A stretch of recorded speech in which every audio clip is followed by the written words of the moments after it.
we finally have some new high-quality footage for Sonic Frontiers' new island, the Aris Island, and we are going to go over them today, along with some things you might have missed that heavily impacts the story layout for Sonic Frontiers. Now, we are going to be going over these very quickly, because I need to get ready for the upcoming Sage event. And no, not that Sage, I'm talking about the Sonic Fan Game Expo, where Sonic Momentum's final alpha will be playable. So ready, set, let's go! Starting off with a full look of the boss fight in previous trailers, we get to see Sonic dish out a pretty good arsenal of moves. Although I don't know how to feel about this Key Blast looking move, I much prefer the kick. One of the few highlights in this segment is the way the spin cycle plays out. It looks and sounds amazing, which is something I've been saying in my previous videos, that these sounds and attacks give so much impact to Sonic's repertoire. Chef's kiss. But surely the best part to come out of this segment is this move where he uses the cage and the boss's inflated belly to just wail on this thing. Although I think it's only specific to this boss, it looks absolutely fantastic and feels like a nice callback to the Cyan Wisp, at least from a mechanical gameplay perspective. 10 out of 10.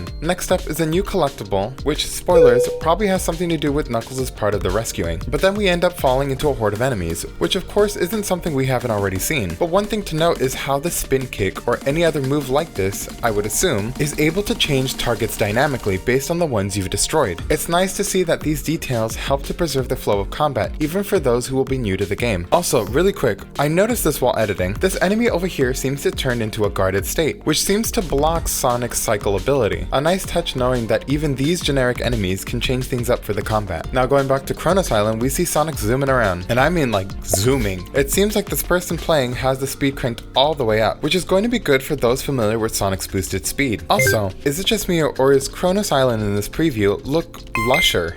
Like the environment seems to be full of more vegetation, at least compared to IGN's early build. Either way, I love the improvement. And finally, we get to see more of the cyberspace stage of this speed highway level, which I don't know about you, but I love how wide these paths are, and the way Sonic seems to maneuver in them. It is very reminiscent of Sonic Adventure, and it feels a lot more breathable, enabling you to take in more of the environment, which again, looks amazing. I can't stop gushing on how abstract this looks. Let me know in the comments if you want to see me recreate this in 2D. But I digress. We get to see how the paths branch out, and I mean branch out. Areas seem to have extremely different routes that lead you all over the place, and you can get some huge distance by jumping up into the air to get to them. You're not just locked into a path, which again is very reminiscent of how Speed Highway worked in Sonic Adventure.